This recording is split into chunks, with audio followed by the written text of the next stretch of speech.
जय भोले की हर हर महादेव बम बम भोले।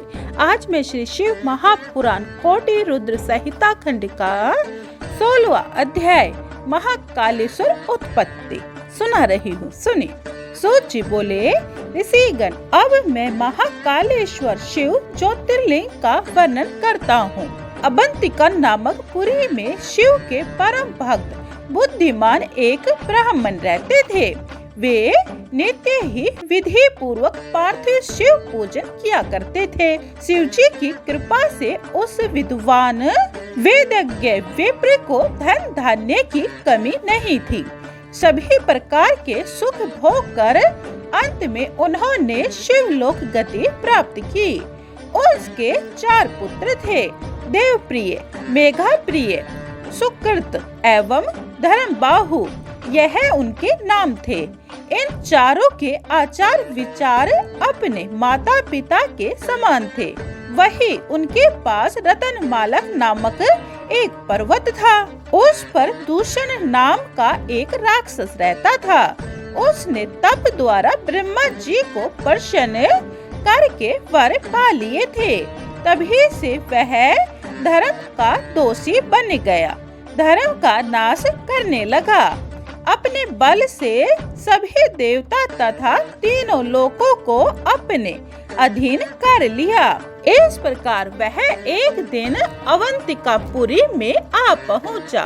तब अपने मुख्य 4 दानवों को बुलाकर उसने कहा कि प्रिय दानवों, मैंने अपने बल से त्रिलोकी को अपने वश में कर लिया है, किंतु शिव भक्त ब्राह्मण अभी तक मेरे अधीन नहीं हो रहे हैं। इसीलिए तुम जाकर सभी ब्राह्मणों को इकट्ठा करो, उन्हें मेरी आज्ञा सुनाओ।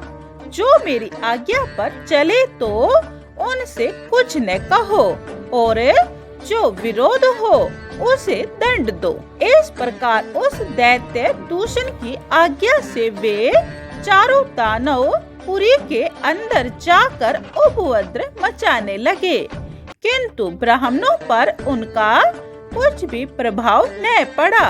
प्रजा के लोग दुखित हो गए, ब्राह्मणों के पास जाकर प्रार्थना करने लगे, ब्राह्मण देवताओं, हम आपकी शरण में हैं। मालूम नहीं ये महापापी दुराचारी दानव कहाँ से आकर नगर भर में उपद्रव मचा रहे हैं। इन्होंने बहुत से नगर निवासियों को मार दिया है, हमारी रक्षा करो। ब्राह्मण बोले, हम में इतना पराक्रम नहीं और न हमारे पास कोई अस्त्र शस्त्र है जिसके द्वारा हम इन्हें मार या डरा सके। हम तो भगवान शंकर का आश्रय लेकर ही यहाँ पर आए हुए हैं और वे भगवान शंकर ही रक्षा करेंगे। इतना कह वह चारों ब्राह्मण कुमार अन्य ब्राह्मणों को साथ लेकर नियम पूर्वक शिव पूजन में लग गए। इतने में वे चारों दैत्य वहाँ पहुँच गए। वहाँ नगर निवासी तथा ब्राह्मणों को देखकर बोले, पकड़ो पकड़ो, इन सबको मार डालो। किंतु ब्राह्मण तो निर्भय होकर शिव पूजन में लग गए। दानव गण जो ही ब्राह्मणों को पकड़ने के लिए आगे बढ़े, तब पार्थिव लिंग के नीचे की भूमि भयंकर शब्द करके फट गई और शंकर जी प्रकट हो आ गए। तब तो अपने भक्तों की रक्षा करने के हेतु उन दैत्यों की सेना तथा दूषण दैत्यों को केवल अपने हुंकार शब्द से ही मार दिया। भगवान शंकर के इस अद्भुत चरित्र को देखकर मुनि तथा देवता सभी प्रसन्न हुए। आकाश से पुष्प वर्षा होने लगी। तब श्री भगवान शंकर ने ब्राह्मण पुत्रों से कहा कि तुम वर मांगो। ब्राह्मण पुत्र बोले, स्वामिन, आप प्रसन्न हैं तो हमारा आवागमन छुड़ाकर अपने चरणों में स्थान दो। आप यहाँ सदा के लिए निवास करो।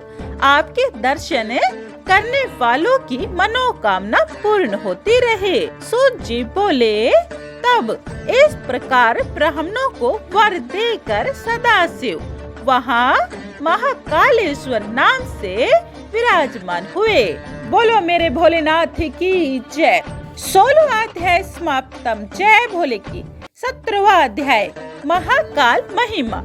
सुनिए। सूत जी बोले, ब्राह्मणों, इस महाकालेश्वर की उत्पत्ति तो मैंने आपको सुना दी, अब इसकी महिमा सुनाता हूँ। उज्जैन नामक नगरी में चंद्रसेन राजा थे। इसी चंद्रसेन राजा की सदाशिव के मुख्य सेवक मणिभद्र के साथ घनी मित्रता थी। एक बार मणिभद्र जी चंद्रसेन राजा पर प्रसन्न हो गए। तब राजा के प्रति उन्होंने अपनी सूर्य के समान चमकती कौस्तुभ मणि प्रदान कर दी। तब तो वह राजा उस मणि को गले में धारण करके सूर्य के समान चमकने लगा। उस मणि को राजा के पास देखकर अन्य राजा ईर्ष्या करते हुए अनेक उपायों से मणि को हथियाने की चेष्टा करने लगे। राजा के पास आकर उन्होंने वह मणि मांगी भी। राजा ने सभी को फटकार दिया। तब क्रोध में आकर राजाओं ने युद्ध की तैयारी कर ली। अपनी अपनी चतुरंगी सेना लेकर राजा पर चढ़ाई कर दी। यह देखकर उस राजा ने महाकालेश्वर महादेव की शरण ली।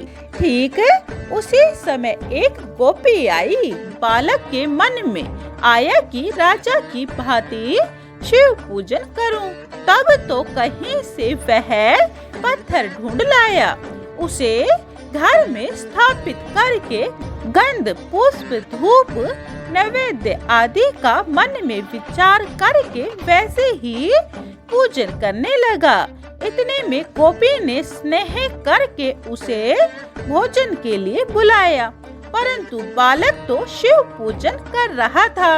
माता को क्या मालूम था कि बालक क्या कर रहा है। बालक ने माता का बुलाना सुना ही नहीं। तब माता बालक के लिए स्वयं वहाँ पहुँची तो देखा कि बालक आंखें बंद किए आसन पर बैठा है। गोपी ने उसे पकड़कर खींच लिया और उसे फटकारने लगी। बालक के सामने रखे हुए पूजा के पत्थर को उठाकर कहीं फेंक दिया और उसे खींचकर घर में ले गई। तब तो वह 5 साल का बालक व्याकुल होकर शिव शिव करता हुआ दुखित होकर पृथ्वी पर गिर पड़ा और उसके होश जाते रहे। उसकी माता ने जब पुत्र की यह दशा देखी तो उसके भी होश जाते रहे। कुछ समय बीत जाने पर जब बालक को चेतना आई और उसने आंखें खोलकर देखा कि मैं महाकाल भगवान शिव के अत्यंत सुंदर मंदिर में बैठा हूँ और इस मंदिर के मध्य में सदाशिव का रत्नमय ज्योतिर्लिंग स्थित है। ऐसा देखकर आश्चर्य करता हुआ वह सदाशिव को बारंबार प्रणाम एवं प्रार्थना करता हुआ अपने मन में अत्यंत प्रसन्न हुआ और भगवान शिव का ध्यान करता वह अपने घर की ओर गया। वह अपने रहने का बहुत सुंदर घर देखकर आश्चर्य में पड़ गया। फिर माता की ओर देखा। उसकी माता तो अमूल्य भूषण धारे रतन जड़ित पलंग पर सो रही थी।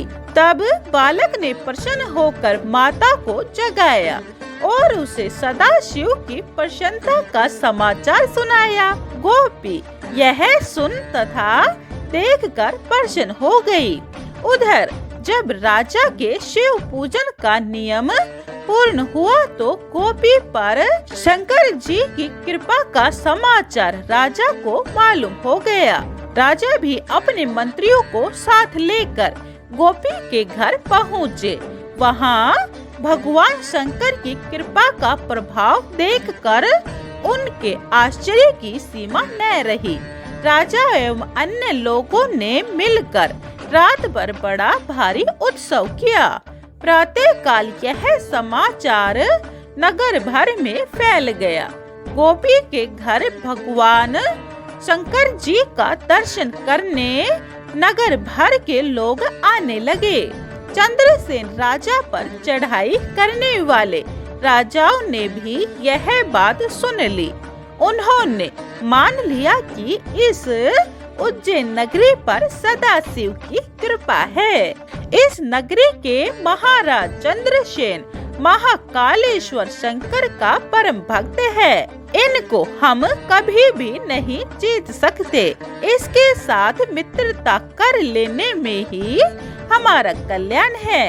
इस प्रकार विचार करके अपने अस्त्र शस्त्रों आदि त्याग कर राजा लोग गोपी के घर शंकर के दर्शन करने के लिए गए। वहाँ बालक की भक्ति सदाशिव का ज्योतिर्लिंग देखकर सभी आनंदित हुए। राजा चंद्रसेन के साथ भी उनकी मित्रता हो गई। तब वहाँ श्री हनुमान जी प्रत्यक्ष रूप में प्रकट हो गए, जिनकी समस्त देवता पूजा किया करते हैं। उनके सभी राजा लोग चकित होकर प्रेम पूर्वक उनकी पूजा करने लगे। उसके बाद श्री हनुमान जी ने गोपी के बालक को उठाकर अपने गले से लगाया। फिर राजाओं की ओर देखकर बोले, राजाओं तथा मनुष्यगण सभी चराचर प्राणियों कल्याण करता तो सदाशिव है। देखो, इस गोपी के बालक ने केवल राजा चंद्रसेन को पूजा करते देखा था। उसने अपने घर आकर उसी विधि से केवल पूजा का अनुकरण किया। उसका परिणाम आप लोगों के सामने है। इसका परम कल्याण हुआ है। इस लोक में सभी सुख भोग कर अंत में यह मोक्ष पद प्राप्त करेगा। इसके कुल में 8वां महायज्ञ पुत्र होगा, जिसका नाम नंद होगा। उसके घर में विष्णु भगवान का अवतार होगा और वह नंद के पुत्र श्री कृष्ण जी होंगे। और आज से इसे गोप कुमार की श्रीकर नाम से प्रसिद्धि होगी। इतना कहकर श्री हनुमान जी सभी के देखते देखते वहाँ अंतर ध्यान हो गए। आए हुए सभी राजाओं का चंद्रसेन महाराज ने सत्कार किया। राजा लोग प्रसन्न होकर अपनी अपनी राजधानियों में चले गए। उसके बाद ब्राह्मणों के साथ श्रीकर तथा चंद्रसेन महाराज ने भगवान महाकालेश्वर शंकर जी को श्री महादेव जी की आज्ञा अनुसार विधि पूर्वक पूजन आराधना करना आरंभ किया। इस लोक के सुख आनंद भोग कर अंत में सबको मोक्ष प्राप्त हुआ। 7वां अध्याय समाप्तम। जय भोले की। 8वां अध्याय ओमकारेश्वर महिमा। सुनिए। सूत जी बोले, विप्रगण प्राचीन काल में श्री नारद जी ने गोकर्ण नामक भगवान शंकर का पूजन किया।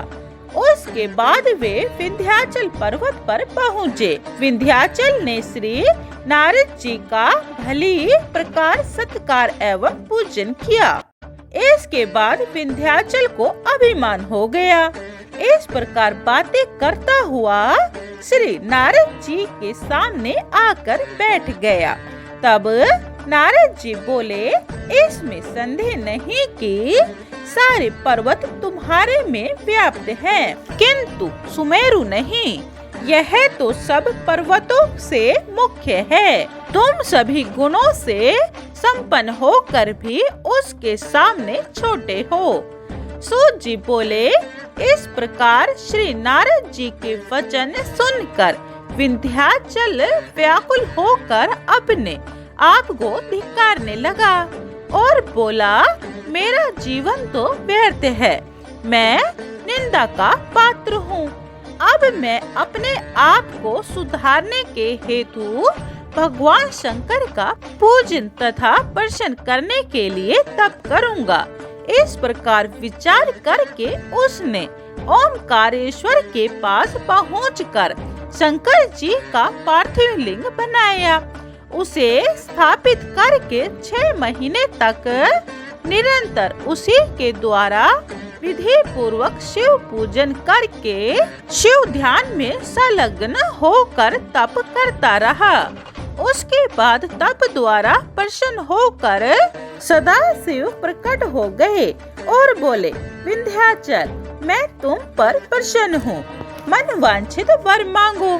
तब विंध्या ने साष्टांग प्रणाम करके कहा, हे स्वामिन शिव शंकर, यदि आप मुझ पर प्रसन्न हैं तो मेरी बुद्धि को शुद्ध करके श्रेष्ठ विचार प्रदान करें। यह सुनकर सदाशिव बोले, विंध्या, तुम्हारी मनोकामना पूर्ण होगी। इसके बाद वहाँ ऋषि गणों ने आकर शिव पूजन किया। फिर आराधना करके प्रार्थना करने लगे, प्रभु आप कृपा करके यहाँ विराजमान हो।